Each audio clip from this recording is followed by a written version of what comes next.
So we're starting Genesis. Genesis is the Greek name from the Hebrew name Bereshith. It's time to change your world. It's time to let it go. The things you used to think, the things you used to know, they don't help you anymore. It's time to change your mind.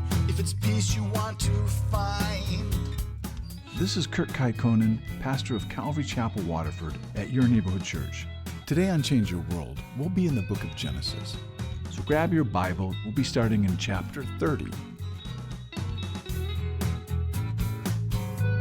It's time to change your world. You need to let it go.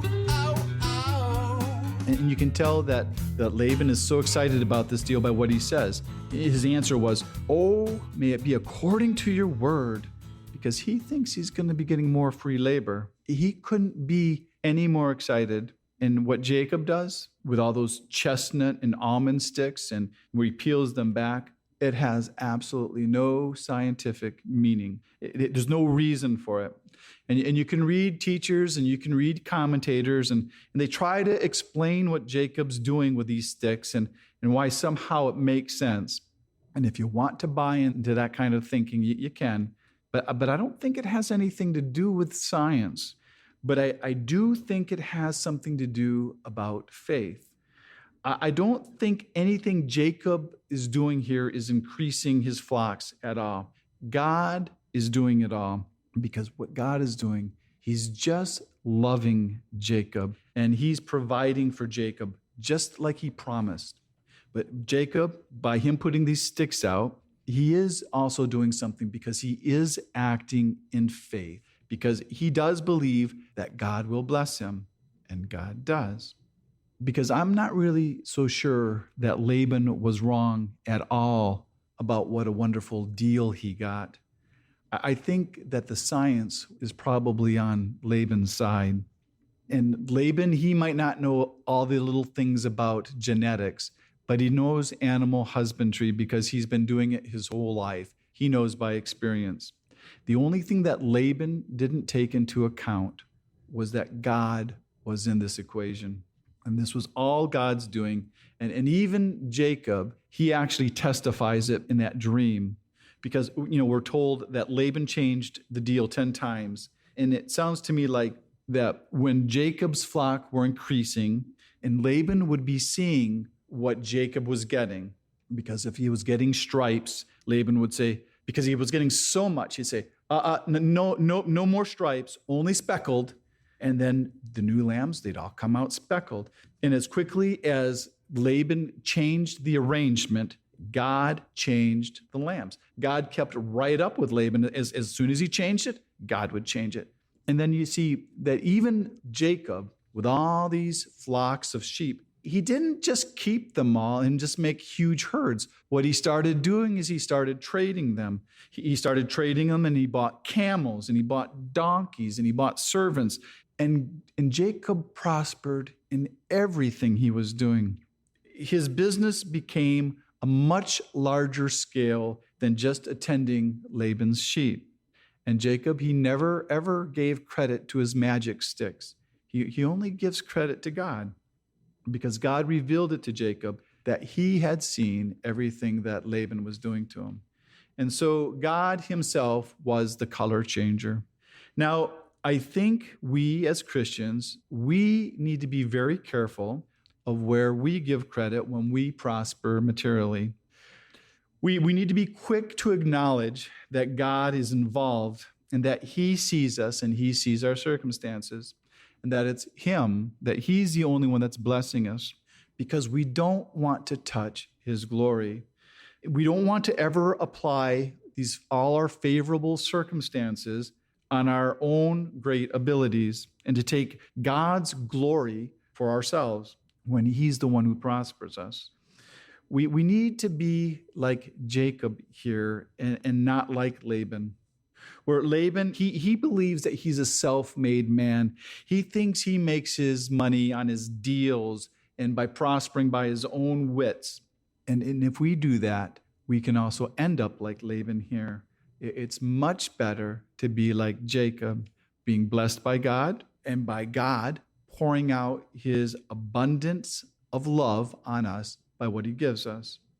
And I do believe that God wants to bless more of his people with more than they already have, and that he wants to even prosper some of us financially. But there's a reason why he doesn't sometimes. And the reason is not because he doesn't want to, it's because we can't handle it. Because if God gave some of us a lot more money or better finances, we would only spend that money on ourselves. And God, he will never bless our selfishness because he can't, because he loves us way too much. So when God gives, and he wants us to be more like him, he wants us to be like him, that we also give, and that we're willing to give to the things that he cares about. And it's never because he needs us to accomplish his plans, because he doesn't. He doesn't need us at all. God's not broke. God, he's sovereign, and he can do whatever he wants.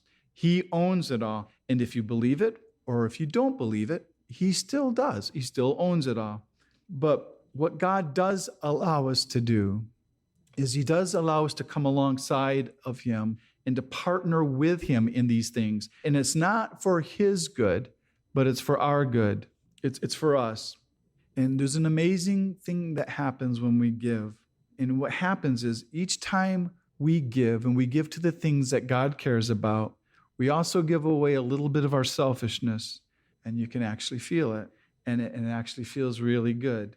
And where you can get to a point where you're actually looking for things to give to because you're aware of God's blessing on your life. But it's never to be compulsory. It always has to be out of a free heart. Because if you don't give out of a free heart, it will never do you any good. And you might as well keep it. And this is what Paul wrote. 2 Corinthians 9:6-7. He said, "But this I say, whoever sows sparingly will also reap sparingly, and he who sows bountifully will also reap bountifully. So let each one give as he purposes in his own heart, not grudgingly or of necessity, for God loves a cheerful giver." So now we get back here into our story, and you realize that there must have been some type of family gathering, and it must have occurred somewhere on Jacob's ranch, because Laban's sons, which is Jacob's brother-in-laws, they see all Jacob's stuff, and they envy him, and they're actually calling Jacob a thief. And they're saying that all these things that they're seeing, well, that they should be their father's things. And it's because they want it, because they're thinking if it was their father's things, they're going to be receiving those things in their inheritance. But it's just not true. Jacob, he earned his wages, and he traded those wages, and God prospered him. But they go there and they see all Jacob's kids riding around on the newest model of donkey, and they're still riding the 5-year-old models of donkeys. And Laban, he sees all this, and he can't stand the deal that he made with Jacob anymore. In fact, he can't even stand Jacob anymore because he's envious too. And it's really too bad that he can't take any pleasure in how his son-in-law is such a great businessman and how he provides for his family. He doesn't have any joy in seeing that his daughters and their families are doing better than himself, because there's some people, they have to be the ones who are on top, and they have to be the most important person, and it can be that way even in your own family. And we all know people like that. And so the Lord, he speaks to Jacob and he tells him, return home. And he tells him that he'll be with him. And this happens the same way even in our own lives, where we start to see that different tensions start coming, and people's attitudes changes, and our circumstances and our relationships, they become unfavorable, because a lot of times the Lord is working in those circumstances, because if everything was fine, we might not be willing to leave. We might want to stay because we're prospering. But you see, Jacob, he needs to get back to Canaan sometime, because that's God's plan for Jacob, and that's God's plan for his family. because he's the guy that's supposed to inherit the promised land. And so Jacob, he comes and he has a family meeting, and he calls Rachel and Leah, and he tells them, he says, your father's getting unfriendly to me. And he's not like the way he was before. And you can see that Jacob was probably worried that his wives, that they might not want to go with him, because Haran is the only place they've ever known.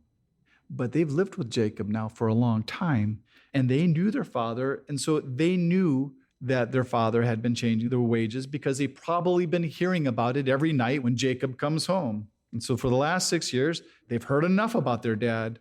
And so Jacob tells them, I haven't taken Laban's flocks, but God, he wouldn't let Laban hurt me. And God's the one who's given me the flocks of Laban.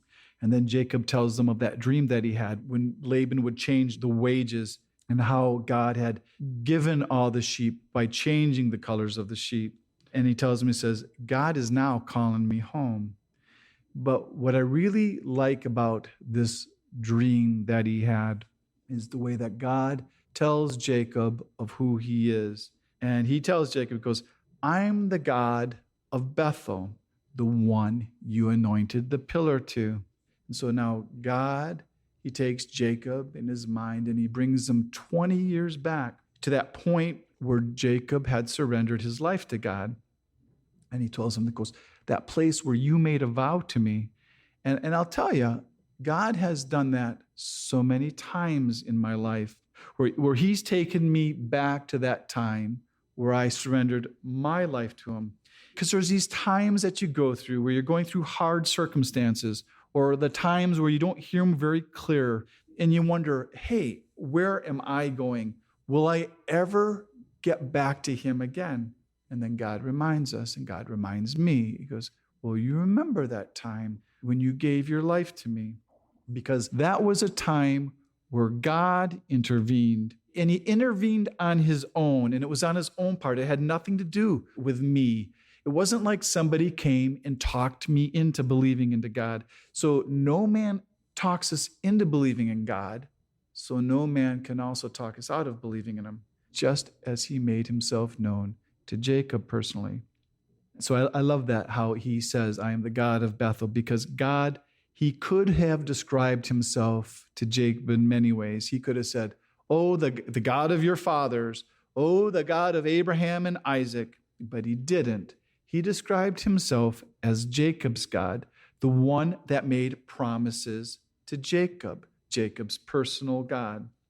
And so Rachel and Leah, they answer Jacob, and they say, there's nothing here for us. There's no inheritance.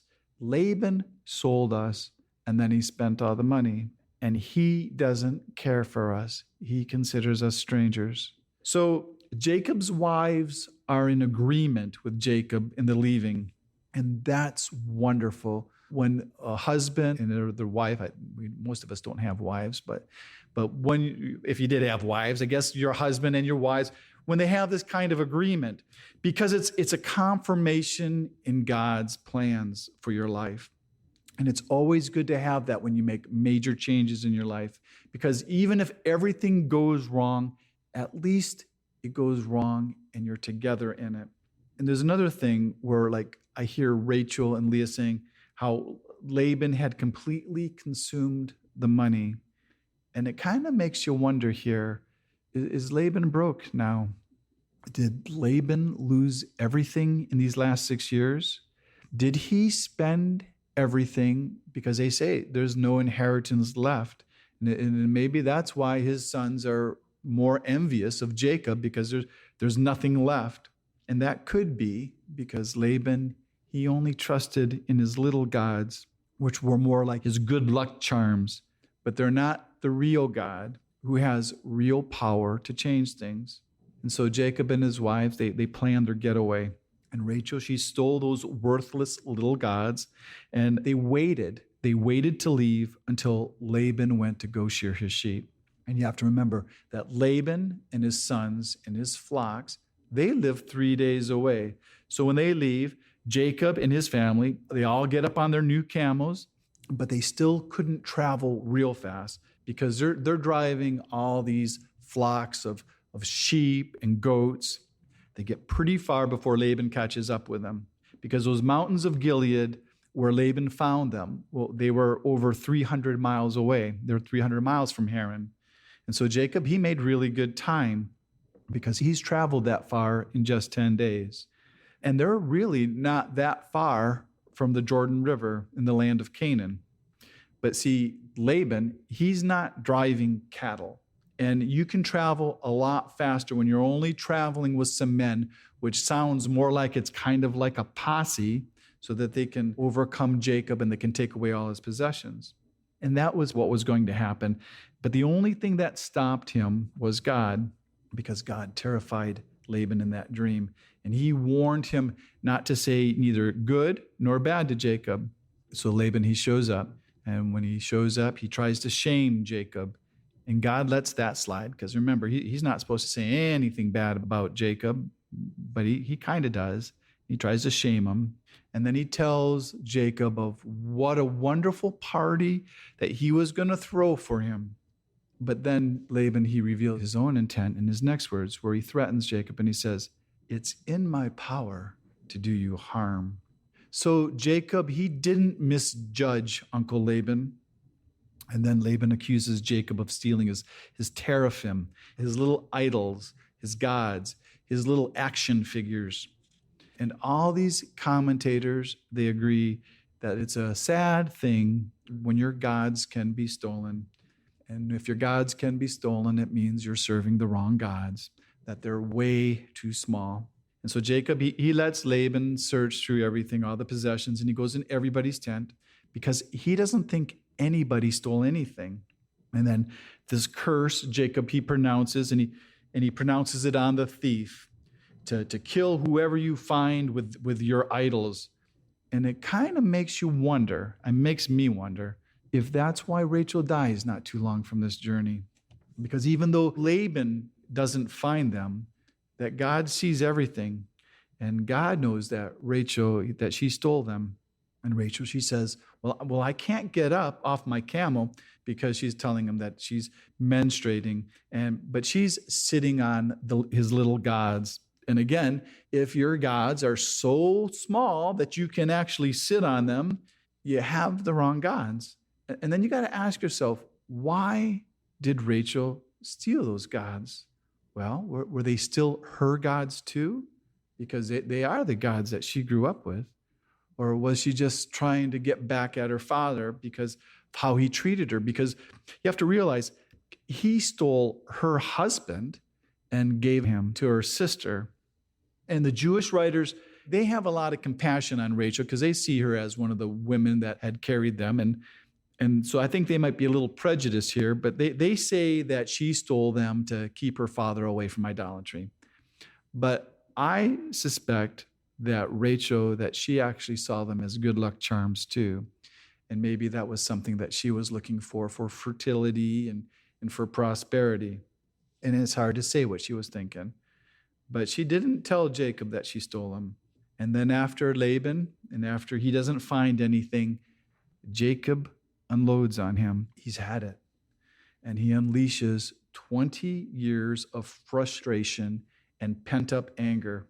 And the things that Jacob says here, they show how much Jacob has served him well. And he's never done anything wrong. And it shows what he suffered under Laban. And the thing is, they should have had a wonderful relationship because they were family.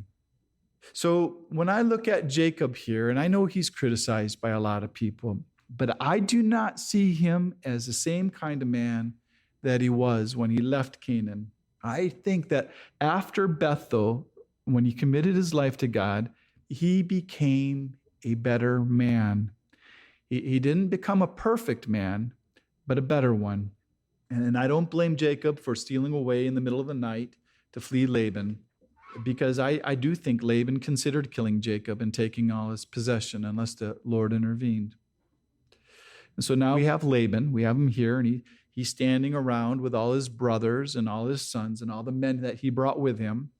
And he's looking at Jacob's possessions, and he's saying, that's mine. Those daughters, Those are mine. Those grandchildren, those are mine. Those flocks are mine. Mine. And he knows that there's nothing that he can do about it. And he says, well, what can I do? But you see, now he's afraid of God. So that dream must have been very terrifying, because he knows what God will do to him if he doesn't let Jacob go. And so he goes and he acts as if he's generous and that he's giving it all to Jacob. And it's just like he pretended to be generous when he's saying he was giving his daughter Rachel to him when he worked for about 14 years of labor.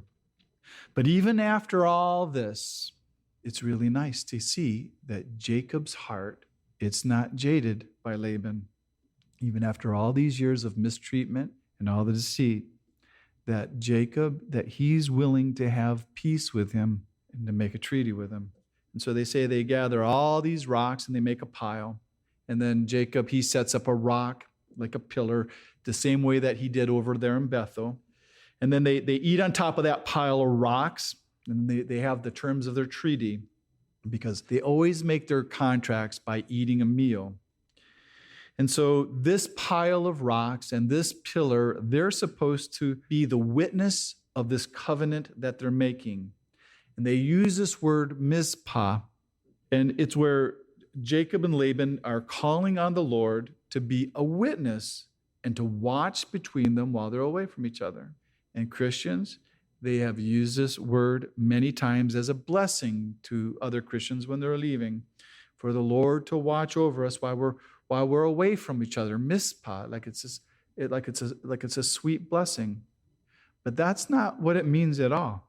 It's not a blessing, because what they're really asking the Lord to do here is to watch this line that they've made with this pillar of rocks, this pillar and this pile of rocks. And they're saying, if you cross this line, you dirty, rotten crook, the treaty's over, the deal's off, and I'm going to kill you. So it really wasn't this big warm hug and kiss on the cheek goodbye. And then Laban, he threatens Jacob about taking other wives. But Jacob, he never wanted anybody more than Rachel. That's all he ever wanted. He only wanted one wife. And so they have all this threatening and all this cursing, and everybody's calling on their gods. And then after that's all done, Jacob shows them hospitality, and he makes a sacrifice for them. And what that means is that they had a barbecue. He's blessing them. He's making a sacrifice, and he's blessing them with a good meal, and they all get a good night's rest. And so Jacob allows Laban to have this nice goodbye of peace with his daughters, and this nice time of saying goodbye in peace with his grandchildren. Because you see, it's a little hard when you stay with your in-laws for 20 years. 20 years is just a little bit too long. But you can see through all this that God is doing a great work in Jacob, but he's not finished with him yet, because God is still shaping him, and he's molding him to be the man that God's called him to be, because he's going to be Israel, which means a man governed by God. And it's just like God does in our lives. With all the trials that he brings us through, we can look around and we can see all his blessings he's poured out into our lives. And when we find ourselves submitted to God's will, and we find ourselves governed by God. You need to change your world. You need to let it go. Oh. Thanks for listening to Change Your World. Change Your World is an outreach of Calvary Chapel, Waterford, and your neighborhood church. If you're listening to Change Your World in the Detroit metro area, why don't you join us for church this Sunday? Our service time is 10 a.m. at Calvary Chapel, Waterford, 183 South Winding Drive, Waterford, Michigan. We're competing with the Catholics. It's only an hour. All the donuts you can eat, and you don't have to believe a thing we say, but it could change your world. You need to change your world. The rest of today's message can be heard at yourneighborhoodchurch.org. So check us out and download the app. And until next week, remember,